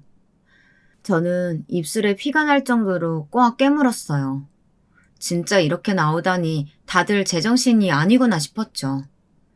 제 목소리가 이상했는지 남편이 무슨 일이 있는 건 아닌지 물었지만 저는 튀어나오려는 욕을 삼키며 별일 아니라고 대답하고는 전화를 끊었습니다. 다음날 당연하다는 듯이 서 부장 와이프에게 참석 여부를 묻는 문자가 오더군요. 저는 벌벌 떨리는 손으로 알겠다고 보냈죠. 남편은 다음 주 토요일 저녁이 되어서야 귀가를 했고요. 김장하는 날 저는 서 부장 와이프를 보고도 욕하지 않겠다고 굳게 다짐하고 강 전무님 집으로 향했어요. 다들 김장 준비를 단단히 하고 왔더라고요. 석 차장 와이프가 곁으로 다가오더니 괜찮았냐고 물었어요. 솔직히 그날 모른 척하고 그냥 갔던 것을 생각하면 상대도 하고 싶지 않았지만 한편으로는 무슨 힘이 있어서 제 편을 들었겠나 싶어서 저는 고개를 끄덕이며 별일 아니었다고 했죠. 김장이야 이골이 난 상태라 저는 빠르게 마무리하고 자리를 벗어날 생각이었어요. 사람이 여럿이니 후다닥 해결은 되더군요.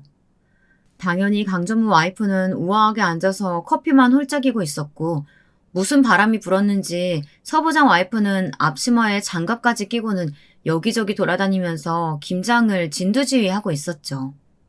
그래봤자 입으로 하는 김장이라 별 도움은 되지 않았지만 말이죠. 하연씨, 이런 일 많이 해봤잖아. 손이 왜 그렇게 느려요? 어디 봐요. 세상에 이렇게 덕지덕지 바르면 어쩌라는 거야. 펴서 바르고 있어요. 적당히 속을 채워두고 나서 제발 누가 좀 알려주면 알겠습니다 하고 좀 넘어가요. 가르쳐주는데 무슨 말이 그렇게 많은지. 다른 사람들 봐요. 누가 그렇게 나오나. 하여튼 눈치는. 서부장 와이프는 혀를 차며 제게 다른 사람들 하는 것 좀 보고 배우라고 잔소리를 하고는 다른 곳으로 옮겨갔죠. 저는 자꾸만 신경을 긁는 서부장 와이프 때문이라도 빨리 자리에서 벗어나고 싶은 생각뿐이었어요. 석 차장 와이프가 곁으로 와서는 오늘따라 왜 이렇게 사람을 괴롭히냐고 한마디 할 정도로 서부장 와이프는 저를 귀찮게 만들었답니다. 하지만 저한테 그렇게 하다가도 강전무 와이프만 보면 놀랄 정도로 사람이 돌변하는데 정말 어처구니가 없었죠. 사모님, 맛 좀 보시겠어요? 이번에 배추가 참 실하고 좋더라고요. 어련히 알아서 잘했을까? 손맛 하나는 알아주잖아. 자기처럼 야무지게 하는 사람이 없더라고. 맛있다. 수육이랑 먹으면 딱이겠네. 안 그래도 다 준비했답니다. 곧 마무리 될 것 같으니까 점심 준비하면 되겠어요. 강전무 와이프의 만족스러운 얼굴에 서부장 와이프도 얼굴이 활짝 폈더군요. 주방으로 들어가는 모습에 저도 조용히 따라 들어갔어요. 서부장 와이프는 제 얼굴을 보자마자 정색을 하더니 할 말이 있냐고 묻더군요. 저는 침착하게 호흡을 하고는 김장만 끝내면 먼저 가보겠다고 말했어요. 서부장 와이프는 아직도 정신을 못 차렸냐는 얼굴로 저를 보더니 장갑을 소리나게 벗어던지고는 팔짱을 끼고 저를 바라보았죠. 진짜 내가 불쌍해서 하는 말인데 하연 씨 이렇게 해서 남편한테 아무 도움 안 된다는 사실 아직도 몰라? 내가 가볍게 알려준 것 같은데? 오늘 김장하러 오자고 하셔서 왔고 다 했으니까 가보겠다고 말씀드리는데 도대체 제가 뭘 더 하라는 말씀이세요? 끝까지 자리 지키고 있어야 한다는 소리신가요? 그럼 먼저 살짝 나가면 강정우 사모님이 뭐라고 생각하시겠어? 바쁘긴 쇼핑몰 하는 사람이 바빠봤자 아니야? 알아보니까 그리 잘 나가는 것도 아니던데. 용돈벌이 삼아서 하는 것 같던데 그럼 우선순위를 똑바로 둬야 될 거 아니야? 제 일이 전무님 댁 김장보다 못하다는 생각이 들지는 않는데요.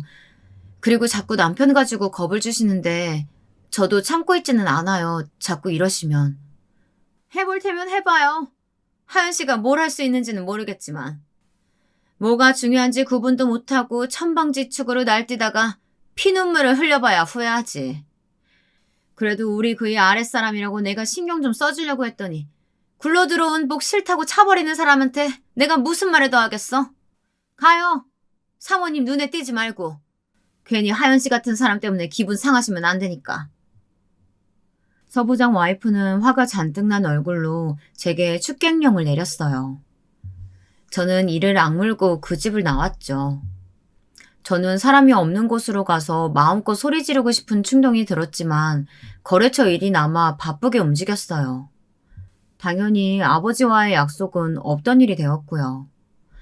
그날 저녁 사촌 오빠에게서 무슨 일이 있어 약속을 취소했냐고 묻는 전화가 왔지만 저는 아무 말도 하지 못했어요. 그 뒤로도 몇 번의 모임은 더 있었고 그때마다 저는 울며 겨자 먹기로 참석은 했지만 서부장 와이프와의 신경전을 벌이느라 온 에너지를 다 소모하는 기분이 들었답니다. 하지만 정말 큰일은 따로 있었어요. 회사 창립 기념일이라고 하면서 부부 동반 모임이 있다고 하더라고요. 서부장 와이프는 그날 제가 입어야 하는 드레스 코드를 정해주면서 튈 생각은 절대 하지 말라고 신신당부를 하더군요. 그런 자리를 가고 싶다는 생각이 든 것은 아니었어요. 만약 남편이 꼭 참석해야 한다고 하지 않았더라면 서부장 와이프 이야기는 깔끔하게 무시했겠죠. 하지만 남편에게 중요한 자리라는데 어쩌겠어요. 저는 남편과 함께 깔끔한 옷을 챙겨 입고 기념일 파티로 향했어요. 살짝 긴장이 되기도 했지만 오늘 하루 조용히 넘어갈 수만 있다면 뭐든 좋겠다는 생각을 하고 호텔로 들어가는데 너무 낯익은 사람이 있더라고요. 사촌 오빠였죠. 저는 왜 저 사람이 여기에 있나 싶어 그 자리에서 멈춰 설 수밖에 없었어요. 사촌 오빠도 저를 발견했는지 눈짓을 했죠. 남편은 저의 반응에 어리둥절해하며 무슨 일이냐고 물었어요. 저는 잠깐 물을 좀 마시고 싶다고 하고는 음료가 준비된 곳으로 갔죠. 뭘 놀라고 그래? 내가 여기 있는 게 이상한 일이야? 여기는 왜 오신 건데요? 오빠가 이 회사랑 무슨 관련이 있다고? 뭐? 무슨 관련이라니? 여기 큰아버지 회사잖아. 나는 여기 부사장이고. 저는 너무 놀라서 들고 있던 잔을 놓칠 뻔했어요. 다행히 사촌 오빠가 잘 잡아줘서 위기를 넘길 수 있었습니다. 사촌 오빠는 어이가 없다며 어떻게 모를 수 있냐고 했지만 저는 아버지란 사람이 어디서 무슨 일을 하는지 한 번도 물어본 적이 없었거든요. 어차피 자식으로 인정받을 수 있는 것도 아니라고 생각했기 때문에 남편에게조차도 말한 적이 없었어요. 아버지 역시 저를 딸이라고 공개해봤자 숨겨둔 자식이 있다는 소리밖에 더 듣겠냐고 하시면서 가끔 저와 마주 앉아 밥 먹고 안부 인사를 주고받는 것으로 충분하다고 하셨고요. 뭐 회장님 정도는 되겠다고 생각은 했지만 남편의 회사 회장님일 것이라고는 조금도 생각하지 못했어요. 너도 참 너답다. 어떻게 그러냐? 아무리 그래도 장서방이 큰아버지 회사 사람이라는 것도 모르고 있었다는 게 말이 되냐? 심지어 큰아버지가 괜찮은 사람으로 콕 찍어서 장서방 너한테 소개시켰는데. 그냥 건너서 알고 지내는 사이 아닐까 싶었지. 남편한테는 아버지에 대해 이야기도 못했는데. 사촌 오빠는 잘하는 짓이라고 말하며 혀를 차고는 나중에 따로 아버지에게 인사나 드리라고 하고는 자리를 비켜주었어요. 혼자 남은 저는 과연 오늘 하루를 잘 버틸 수 있을까 고민이 되었죠. 그때였어요. 누군가 곁에 와서 서 있는 게 느껴졌죠. 서부장 와이프였어요. 하연씨, 저기 안쪽에 강전무님 사모님 보이지? 저기서 와인 챙겨서 와요. 사모님 좋아하는 와인 레드니까 특별히 신경 쓰고. 제가요? 어차피 홀을 돌아다니시는 분들도 많은데. 아니 뭘 좀 시키면 단박에 알겠습니다 하는 법이 없어 어떻게 사람이. 잔말 말고 시키는 대로나 해요. 서부장 와이프는 찬바람 쌩쌩 불면서 자리를 떠났어요. 저는 지끈지끈 거리는 머리를 몇 번이나 눌러주고는 레드와인을 받아 자리로 향했죠. 안쪽은 사람들이 많이 없더라고요. 강전무 와이프는 무표정한 얼굴로 저를 보더니 제가 내미는 와인을 가만히 쳐다보고만 있더라고요. 손이 부끄러울 정도로 말이죠. 이게 무슨 상황인지 혼란스러웠지만 괜히 시끄럽게 만들어 주변 사람들의 시선을 받고 싶은 생각이 없었기에 저는 가만히 기다리고만 있었죠. 얼마의 시간이 지났을까 강전무 와이프가 입을 열었어요. 남편이 차장이라고? 이제 겨우 시작선에 섰으면서 아주 꼿꼿하다고 하더니만 별거 없네. 뭘 시켜도 말이 많다며 소란만 불러일으키고. 이런 사람을 과연 우리가 계속 챙겨줘야 할까? 사모님, 그래도 너그럽게 봐주세요. 이런 사람이라도 저희 남편 부하 직원 가족인데 어쩌겠어요. 제 업보죠. 제 얼굴 봐서라도 좀 넘어가 주세요, 사모님. 자기가 자꾸 그렇게 봐주니까 더 건방진 거야. 고작 차장 자리 하나 차지하고 앉았으면서 뭐가 그렇게 잘났다고. 진짜 요즘은 왜 다들 이렇게 겸우가 없는 거야? 하연씨 뭐해요? 사과하지 않고. 사모님께서 지금 누구 때문에 화가 나셨는데. 두 사람의 대화를 듣고 있노라니 저도 점점 화가 치밀어 오르더라고요.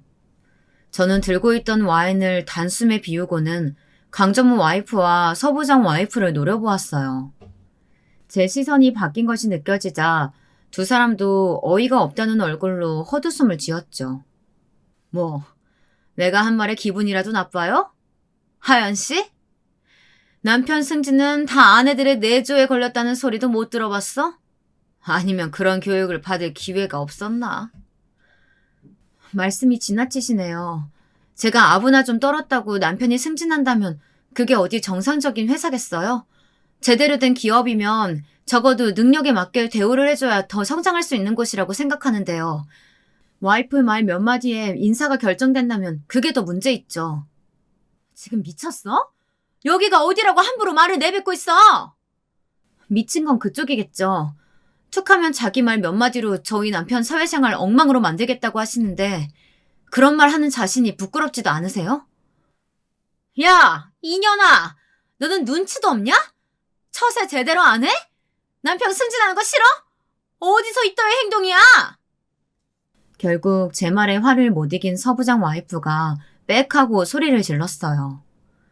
근처에 있던 사람들이 웅성거리면서 모여드는 것이 느껴졌지만 저 역시 이미 눈이 돌아버린 상태라 그냥 넘어갈 수는 없었죠.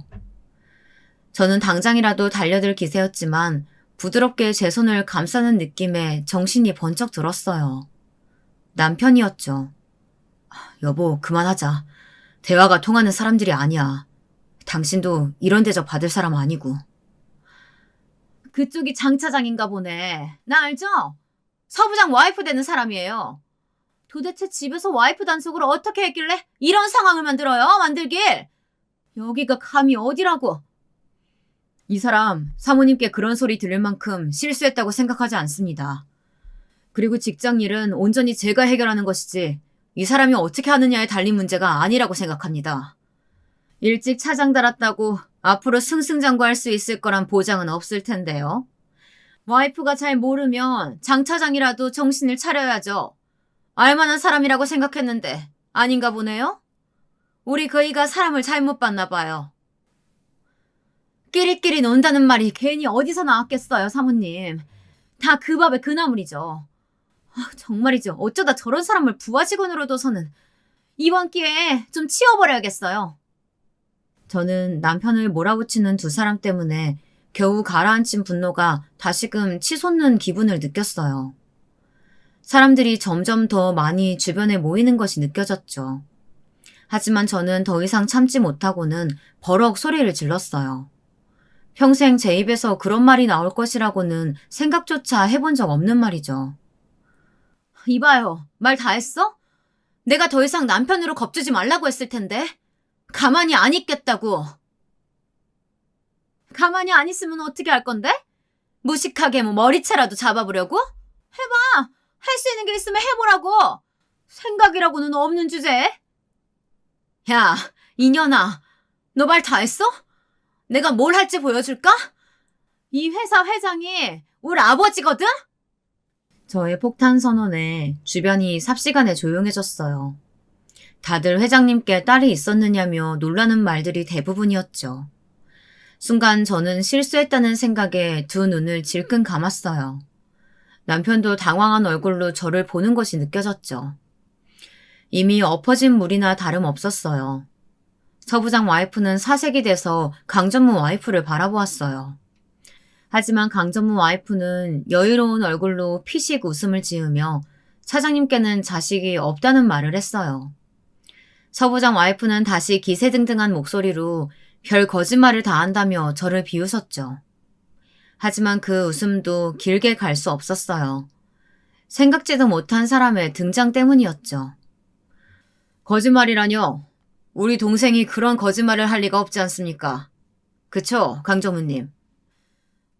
그게 여자들끼리 말다툼이 좀 있었나 봅니다. 별일 아닐 겁니다. 하연아, 진짜 별일 아니야? 사촌 오빠는 평소와 전혀 다른 얼굴로 저를 바라보며 묻고 있었어요. 남편은 거의 정신줄을 놓을 지경이었죠. 저는 잠시 망설이다가 이왕 저지른 일 눈을 딱 감고 모든 것을 고백하기로 결심했어요. 저는 봉사활동을 빙자한 사모임에 관한 이야기부터 시작해서 그동안 서부장 와이프와 강전무 와이프가 저지른 행패에 대해서 하나도 빼놓지 않고 이야기했어요. 나중에 생각해보니 그런 이야기를 할 자리는 아니지 않았나 싶었지만 당시에는 눈에 보이는 것도 없었고 그냥 다 터뜨리고 싶다는 생각이 전부였죠. 제 이야기가 길어질수록 사촌오빠의 얼굴은 점점 더 굳어갔고 곁에 있던 다른 임원들 얼굴도 좋지는 않았죠. 사촌오빠는 뒤처리를 확실히 하겠다고 하고는 제게 남편과 자리를 뜨는 것이 좋겠다고 말했어요. 물론 나가는 길에 꼭 아버지께 인사를 드리라는 말과 함께 말이에요. 집으로 돌아오는 길에 저는 남편에게 저의 가정사 모두를 이야기했어요. 제 이야기가 끝나도록 남편은 아무런 말이 없었죠. 그리고는 충분히 제 상황을 이해했다고 말하며 저를 꼭 안아주었어요. 그날 제가 터트린 폭탄은 생각보다 큰일로 번졌어요. 갑자기 혜성처럼 등장한 딸의 존재도 문제였지만 회사 내부에서 와이프들이 라인을 만들어 자기들끼리 모임을 가지고 그 일이 인사 과정에 영향을 준다는 사실이 더 큰 문제였죠. 아버지는 보고를 받자마자 불같이 화를 내셨고 감사팀을 동원해서 인사부를 뒤집어 엎었다고 하셨어요. 특히 남편이 있는 팀을 시작으로 불합리한 인사이동과 업무 지시가 없었는지 대대적으로 조사에 들어갔다고 했죠. 남편은 연일 감사팀에 불려가고 있다고 하면서 한숨을 쉬었지만 싫은 기색은 아니었어요. 그리고 그 기간 동안 재밌는 일이 있었답니다. 저희 집 문턱이 닳도록 강전무 와이프와 서부장 와이프가 찾아왔죠. 딱 한 번만 제 이야기 들어주세요. 아니, 제가 이렇게 무릎 꿇고 빌 테니까 사과 좀 받아주세요. 제가 사람 보는 눈이 없었어요. 딱 한 번만 용서해주세요. 두 사람은 매일같이 미안하다는 말을 했지만 당연히 저는 한 번도 만나주지 않았습니다. 제가 그 사람들을 무슨 이유로 만나겠어요. 자기들이 저지른 행동에 책임은 자기들이 져야 하는 거 아니겠어요? 그런데 그것도 일주일을 못 채우더라고요. 제가 상대해주지 않자 다른 방법을 찾았더라고요. 이제는 매일같이 집으로 택배가 왔어요. 명품 가방부터 시작해서 아이들 장난감까지 아주 난리도 아니었죠. 저는 하나도 손대지 않고 그대로 반송했어요. 그렇게 한 달의 시간이 흘렀는지 남편이 하루는 감사팀 결과가 나왔다고 말해주었습니다. 저는 다른 사람들은 궁금하지 않았어요. 서부장과 강전무가 어떻게 되었는지가 관심사였죠. 서부장은 좌천되었고 강전무는 다른 하청 계열사로 자리를 옮겼다고 해요. 전무까지 올라왔는데 이제 끝이나 다름없는 거죠. 속이 참 시원하더라고요. 승진에 그렇게 목숨 걸더니 잘됐다 싶었답니다. 모든 일이 끝나고 저희는 일상을 다시 되찾았어요. 남편도 저도 각자의 일을 마음 편하게 하고 있었죠. 그놈의 봉사활동 조직은 소리 소문 없이 사라졌고요. 저희 존재에 대해서 크게 번진 것이 없는 것으로 봐서는 잘 정리가 되지 않았나 싶어요. 다행스럽게도 말이죠. 앞으로도 지금의 평화를 지킬 수 있길 간절히 바랄 뿐이랍니다.